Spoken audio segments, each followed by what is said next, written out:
트럼프 미국 대통령 당선인의 인수위 측이 김정은 북한 국무위원장과의 직접 대화를 검토 중이다. 이런 외신 보도가 나왔습니다.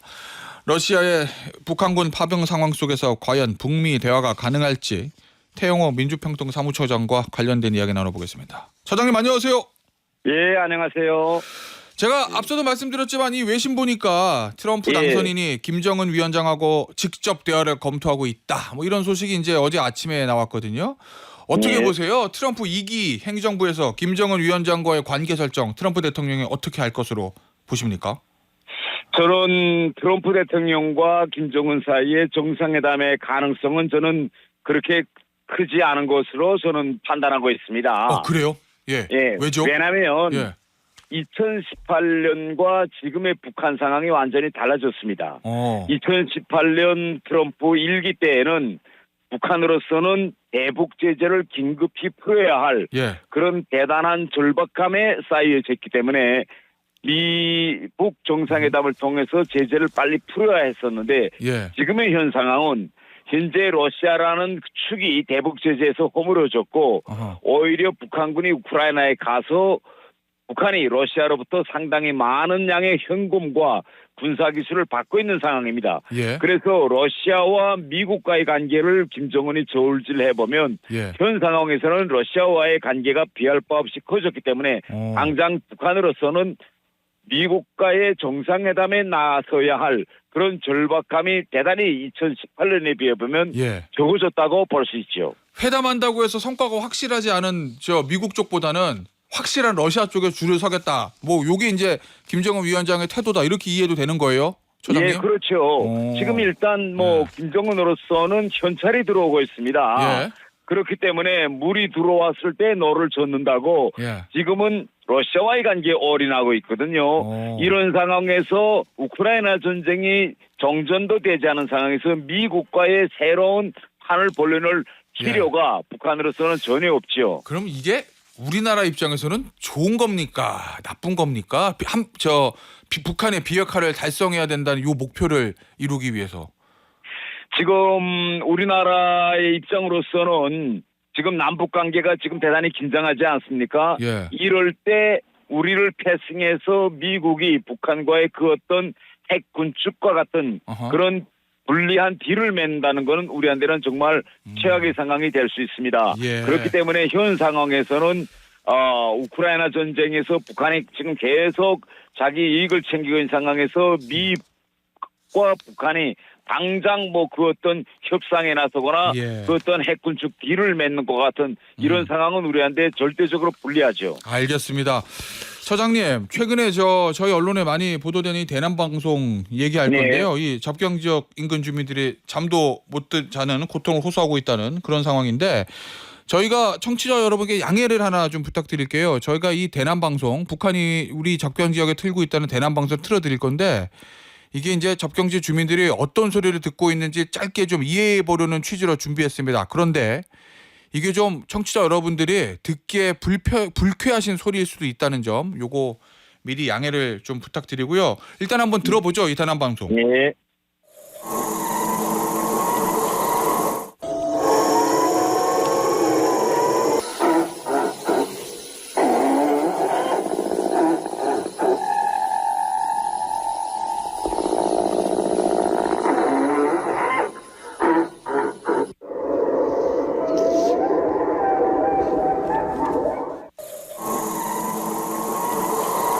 야, 이런 소리가 지금 굉장히 크게 밤새 들린다는 얘기인데 처장님 이거 그냥 방송으로만 들어도 불쾌한데 이건 마지막에 나온 소리는 귀신 소리 같은데 이거를 북한에서 계속 접경 지역에 밤새 틀어대는 거 이 이유는 뭡니까?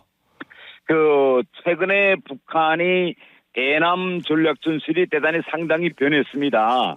어떻게 변했는가 하면 지난 시기에는 우리 국민을 북한은 앞으로 저들이 포섭해야 할 그런 대상으로 봤는데 지금은 오히려 오물풍성이나 이런 귀신 방송 같은 걸 통해서 우리 국민들을 최대한으로 불편하게 하고 괴롭히게 하는 방식을 통해서 그들의 어떤 목적을 이루려고 하고 있습니다.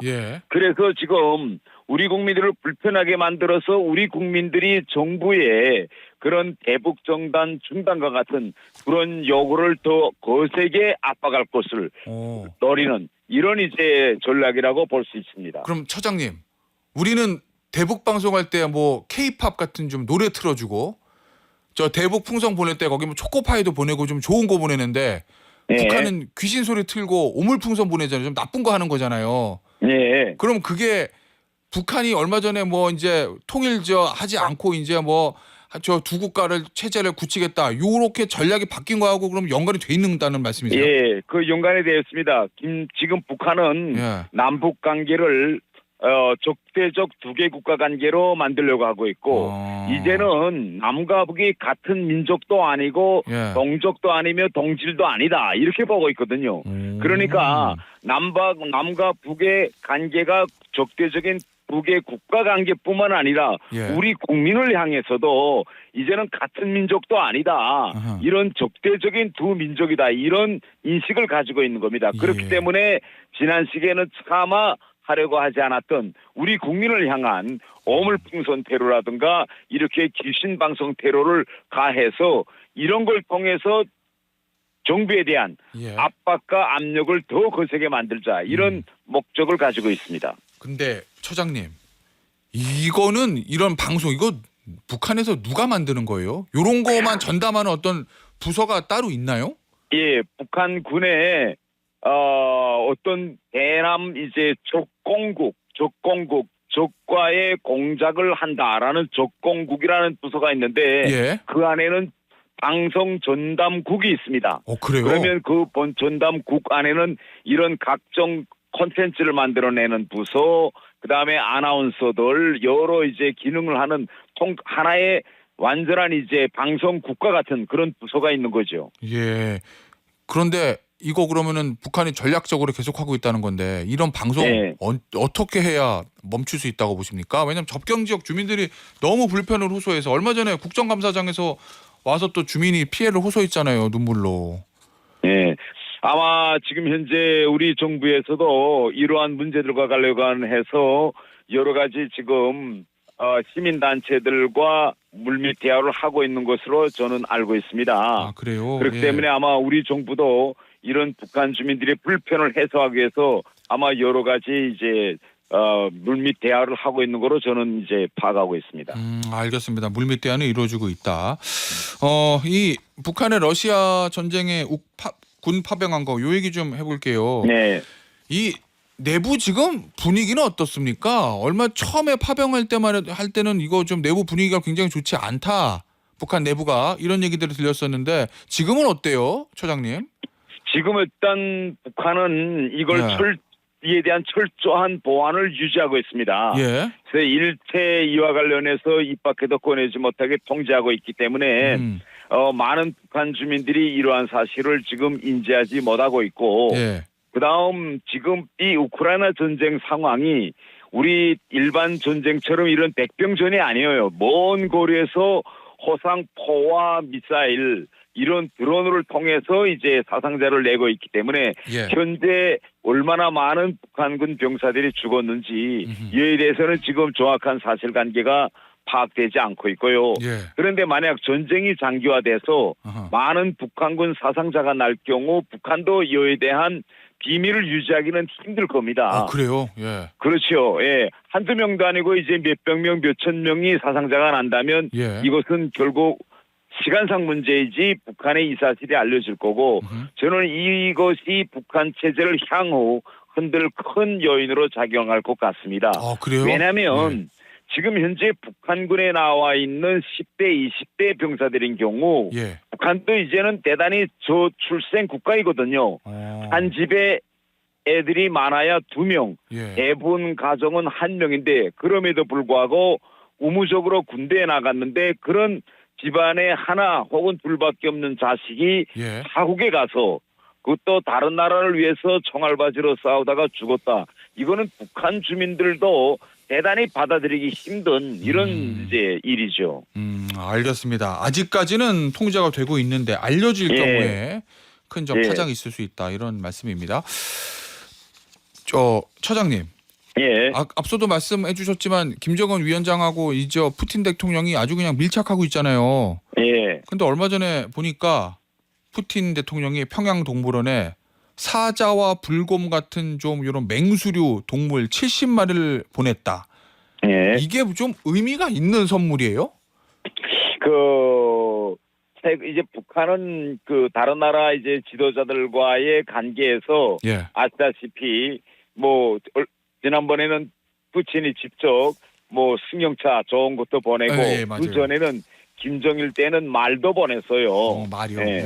예, 말을 보냈고 이번에는 또 여러 가지 동물도 보냈는데 예. 이렇게 두 나라 관계가 정말 좋다라는 걸 보여주는 방식 중에 하나가 역사적으로 북한은 다른 나라들로부터 동물을 받아서 북한 주민들이 보여주는 것을 대단히 큰 선전적 효과로 보고 있습니다. 그래요? 그래서 예, 김일성 때도 저 먼 아프리카에서 대통령들이 비행기로 사자나 기린 이런 걸 이제 가져오겠고 또 베트남 전쟁이 한참 진행될 때 그때 70년대죠. 예. 그때는 베트남에서 기차로 이제 호치민으로부터 코끼리를 가져오고 그래요? 이렇게 전쟁하는 나라에서 코끼리를 다 이제 가져오고 이런 식으로 역사적으로 북한은 외국 정상들로부터 동물을 받아오는 거를 북한 주민들에 대한 아주 북한 지도자들이 큰 외국 지도자로부터 존경을 받고 있다는 그런 의미로 보여줄 때 다른 나라로부터 동물을 받아오는 걸 대단히 큰 의미를 부여하고 있습니다. 아니 북러 관계는 굉장히 이제 밀착이 돼 있는데 원래 북한의 전통적인 제1우방은 중국이잖아요. 그러면 지금 북중 관계는 어떻습니까?